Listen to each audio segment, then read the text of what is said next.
الحمد لله رب العالمين والصلاة والسلام على سيد الأنبياء والمرسلين أما بعد فأعوذ بالله من الشيطان الرجيم بسم الله الرحمن الرحيم الصلاة والسلام عليك يا رسول الله وعلى آلك وأصحابك يا حبيب الله الصلاة والسلام عليك يا نبي الله وعلى آلك وأصحابك يا نور الله فرمان مصطفیٰ صلی اللہ تعالی علیہ وسلم، اس کا مفہوم ہے کہ جو شخص مجھ پر روزانہ 50 بار درود پاک پڑھے، روز قیامت میں اس سے ہاتھ ملاؤں گا۔ صلو علی الحبیب صلی اللہ تعالی علی محمد صلی اللہ علیہ وسلم۔ آج کے درس میں ہم انشاءاللہ عز و جل ذکر اللہ کی فضیلت سننے کی سعادت حاصل کریں گے۔ اللہ کریم سے دعا ہے کہ اللہ کریم ہم سب کو مجھے حق کہنے اور ہم سب کو حق سن کر اس پر عمل کرنے کی توفیق عطا فرمائے۔ پیارے اور محترم مسلم بھائیو، صحیح مسلم کی حدیث مبارکہ ہے، نبی پاک صلی اللہ علیہ وسلم کا فرمان عالی شان ہے، اللہ تبارک و تعالی فرماتا ہے میں اپنے بندے کے گمان کے مطابق معاملہ کرتا ہوں، جب وہ مجھے یاد کرتا ہے تو میں اس کے ساتھ ہوتا ہوں، بس اگر وہ مجھے جماعت میں یاد کرے تو میں اسے اس سے بہتر جماعت میں یاد کرتا ہوں، اگر وہ مجھے دل میں یاد کرے میں بھی اسے اکیلا یاد کرتا ہوں، اگر وہ ایک بالشت میرے قریب آتا ہے تو میری رحمت ایک ہاتھ اس کے قریب آ جاتی ہے، اگر وہ ایک ہاتھ میرے قریب آتا ہے تو میری رحمت 2 بازوؤں کے پھیلاؤ کی مقدار اس کے قریب ہو جاتی ہے، اگر وہ چل کر میری طرف آتا ہے تو میری رحمت دوڑتے ہوئے اس کی طرف آتی ہے۔ اور حضرت سیدنا عبداللہ ابن عباس رضی اللہ تعالی عنہما سے روایت ہے،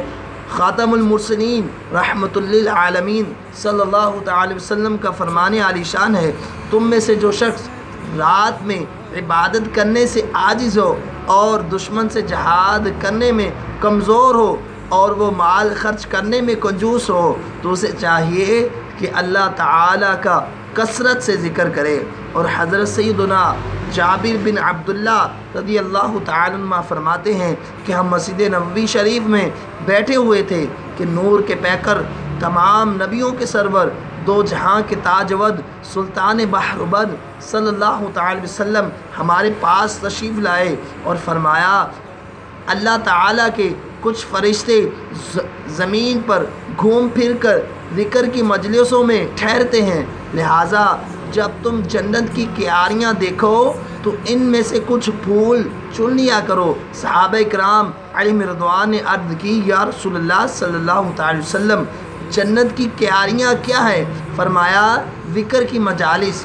صبح و شام اللہ تعالیٰ کے ذکر میں مشغول رہو، اور جو شخص اللہ تعالیٰ کے نزدیک اپنا مرتبہ جاننا چاہتا ہے تو وہ دیکھے کہ اس کے نزدیک اللہ تعالیٰ کا مرتبہ کیا ہے، کیونکہ اللہ تعالیٰ بندے کو اسی مرتبے میں رکھتا ہے جتنی بندے نے اللہ تعالیٰ کی یاد کو اپنے دل میں جگہ دی۔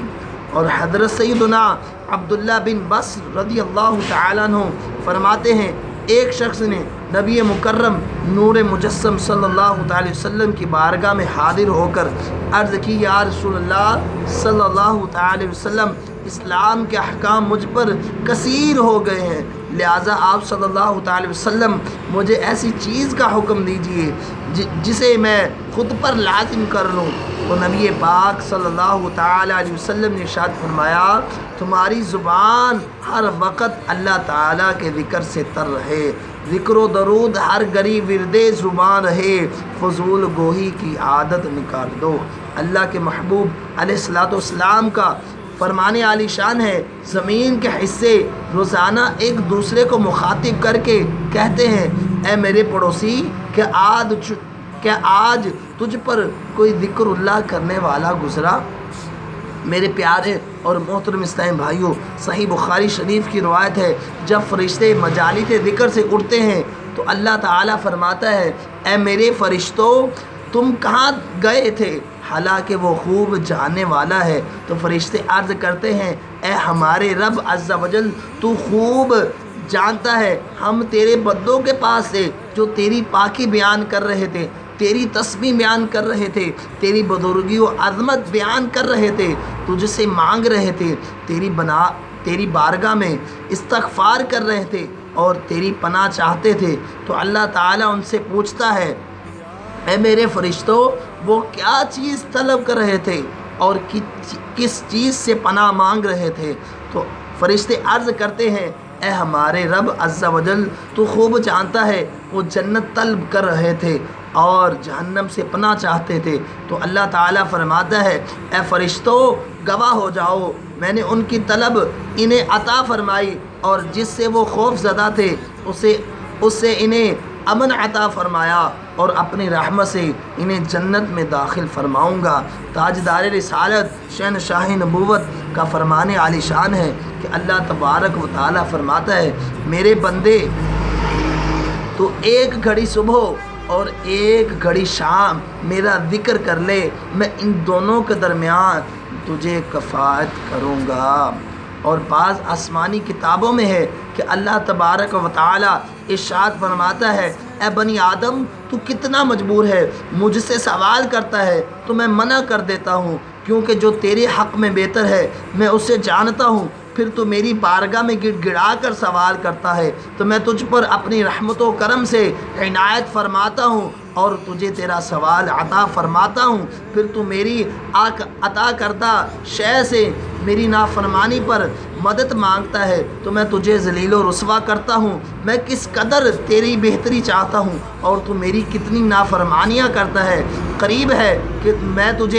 تجھ سے ایسا ناراض ہو جاؤں کہ اس کے بعد کبھی راضی نہ ہوں۔ اور بعض آسمانی کتابوں میں یہ بھی ہے کہ اللہ تعالیٰ ارشاد فرماتا ہے اے میرے بندے تو کب تک میری نافرمانی کرتا رہے گا، حالانکہ میں نے تجھے اپنا رزق کھلایا اور تجھ پر احسان کیا، کیا میں نے اپنے دستے قدرت سے تجھے پیدا نہیں فرمایا، کیا میں نے تجھ پر روح نہیں پھونکی، کیا تو نہیں جانتا میں اپنی اطاعت کرنے والوں کے ساتھ کیسا معاملہ فرماتا ہوں اور اپنی نافرمانیاں کرنے والوں کی کیسی گرفت فرماتا ہوں؟ کیا تجھے حیا نہیں آتی؟ مصیبت میں مجھے یاد کرتے ہو مگر خوشحالی میں بھول جاتے ہو، نفسانی خواہشات نے تیری چشم بصارت کو اندھا کر دیا ہے، تو کب تک سستی کرے گا؟ اگر تو اپنے گناہوں سے توبہ کرے گا تو میں تجھے اپنا امن عطا فرماؤں گا، اور ایسے گھر کو چھوڑ دے جس کی صفائی کی حقیقت میں میل ہے اور اس کی امیدیں جھوٹی ہیں، تو نے میرے قرب کو گھٹیا لوگوں کے ہاتھوں بیچ دیا، حالانکہ میرا کوئی شریک نہیں، تیرے پاس اس وقت کیا جواب ہوگا جب تیرے اوضاع تیرے خلاف گواہی دیں گے، جسے تو سنے گا اور دیکھے گا۔ اللہ تعالیٰ قرآن پاک میں ارشاد فرماتا ہے ترجمہ کنز الایمان جس دن ہر جان نے جو بھلا کام کیا حاضر پائے گا، اور شاعر کہتا ہے تو اللہ کی نافرمانیاں کرنے کے باوجود اس کی محبت کا دعویٰ کرتا ہے، یہ عجیب و انوکھی بات عقل میں آنے والی نہیں، اگر تیری محبت میں صداقت ہوتی تو ضرور اس کی اطاعت کرتا، کیونکہ محب تو اپنے محبوب کی بات مانتا ہے۔ اور قریب الموت یعنی موت کے قریب شخص کی توبہ حضرت سیدنا مالک بن دینار علیہ رحمۃ اللہ الغفار فرماتے ہیں میں اپنے ایک پڑوسی کے پاس گیا، وہ موت کی سختیوں میں مبتلا تھا، کبھی اس پر غشی طاری ہوتی اور کبھی افاقہ ہو جاتا، اس کے سینے سے گرم سانسیں نکل رہی تھیں، وہ اپنی دنیا میں ہی مگن رہا اور اپنے رب تعالیٰ کی اطاعت میں غفلت کرتا رہا۔ میں نے اسے مشورہ دیا اے میرے بھائی اللہ تعالیٰ کی بارگاہ میں توبہ کر اور غفلت سے اپنا دامن چھڑا لے، شاید اللہ تعالیٰ تیری درد میں کمی فرما دے اور تجھے شفا دے دے، وہ اپنے کرم سے تیرے گناہ معاف فرما دے۔ تو وہ کہنے لگا ہائے افسوس، موت سر پر کھڑی ہے اور ان قریب میں مرنے والا ہوں، افسوس اس زندگی پر جسے میں نے فضول کاموں میں گوا دیا اور میں اپنے گناہوں سے توبہ کرتا ہوں۔ سیدنا مالک بن دینار رحمۃ اللہ تعالی علیہ فرماتے ہیں اسی وقت میں نے اس گھر کے ایک کونے سے غیبی آواز سنی، کوئی کہنے والا کہہ رہا تھا ہم نے تجھے کئی بار امن دی، امان دی مگر تجھے بہت بڑا دھوکے باز پایا۔ ہم برے خاتمے سے اللہ تعالیٰ کی پناہ چاہتے ہیں اور اس کی بارگاہ میں اپنے تمام پچھلے گناہوں کی بخشش کا سوال کرتے ہیں۔ میرے پیارے اور محترم اسلامی بھائیوں، اپنے مولا کی رضا کو اپنی توجہ کا مرکز بنائیں اور غفلت اور نفسانی خواہشات سے باز آ جائیں اور اپنی بقیہ عمر اللہ تعالیٰ کی اطاعت و فرما برداری میں گزاریں۔ دنیاوی خواہشات سے بچنے پر صبر کریں اور احکام شریعت کے پابند انسان نافرمانیاں اور گناہوں سے دور بھاگ، کیونکہ دنیا میں اطاعت پر صبر کرنا جہنم کی آگ پر صبر کرنے سے زیادہ آسان ہے۔ اور شاعر کہتا ہے، اے میرے رب، میں کمزور و نادان بندہ ہوں، تیری بارگاہ میں انعامات و کرامات کی امید لیے حاضر ہوں، تیری بارگاہ میں گناہوں کے مرض کی فریاد لے کر آیا ہوں، اور مریض کی فریاد تیرے ہی بارگاہ میں کی جاتی ہے۔ اے میرے مولا، عفو درگزر فرما، مجھ پر احسان فرما، مجھ پر احسان کر دے، میرا بھروسہ تجھی پر ہے۔ قابل رشک موت اولیاء کاملین رحمۃ اللہ تعالیٰ علیہ میں سے ایک بزرگ رحمۃ اللہ تعالیٰ علیہ کی موت کا وقت قریب آیا تو انہوں نے اپنے بیٹے سے فرمایا، اے میرے بیٹے، میری وصیت غور سے سن اور اس پر ضرور عمل کرنا۔ اس نے عرض کی، ابا جان بہتر۔ فرمایا، اے میرے بیٹے، گردن میں میری ایک رسی ڈال کر مجھے محراب کی طرف گھسیٹ اور میرے چہرے کو خاک آلودہ کر دے، اور یہ کہتا جا، یہ اس شخص کا انجام ہے جس نے اپنے مولا عز و جل کی نافرمانی کی اور اپنی نفسانی خواہشات کو ترجیح دی اور اپنی مالک اطاعت سے غافل رہا۔ جب ان کی خواہش کو پورا کیا گیا تو انہوں نے اپنی نگاہ کو آسمان کی طرف اٹھایا اور عرض کی، اے میرے معبود، اے میرے آقا، اے میرے مولا، میں تیری بارگاہ میں حاضری کا وقت آ پہنچا، میرے پاس کوئی ایسا عذر نہیں جسے تیری بارگاہ میں پیش کر سکوں، مگر اے میرے مولا، میں گناہ گار ہوں، تو بخشنے والا ہے، میں مجرم ہوں، تو رحم فرمانے والا ہے، میں تیرا بندہ ہوں، تو میرا آقا ہے، میری عاجزی اور ذلت پر رحم فرما، کیونکہ گناہوں سے بچنے اور نیکی کرنے کی قوت تو ہی عطا فرماتا ہے۔ یہ کہنے کے بعد اس بزرگ رحمۃ اللہ تعالیٰ علیہ کی روح جسم سے پرواز کر گئی۔ اسی لمحے گھر کے ایک کونے سے ایک آواز سنائی دی جسے گھر میں موجودہ تمام لوگوں نے سنا۔ منادی یہ کہہ رہا تھا، اس بندے نے اپنے مولا تعالیٰ کی بارگاہ کے سامنے خود کو ذلیل و رسوا کیا اور اس کی بارگاہ میں اپنے گناہوں کا اعتراف کیا تو رب تعالیٰ نے اسے اپنا قرب عطا فرمایا اور اپنا مقرب بنا لیا اور جنت کو اس کا ٹھکانہ بنا دیا۔ شاعر کہتا ہے، اے میرے معبود، اگرچہ میں گناہ کے سمندر میں غرق اور گناہ گار ہوں، مگر اے جود و کرم اور وسیع رحمت والے، تیری بخشش اس سے کئی زیادہ وسیع ہے۔ الہی، جب میری تکالیف شدید ہو جاتی ہیں تو میں اپنی بے قراری، محتاجی اور حاجات کی شدت میں تیری ہی بارگاہ میں حاضر ہوتا ہوں، اور اپنے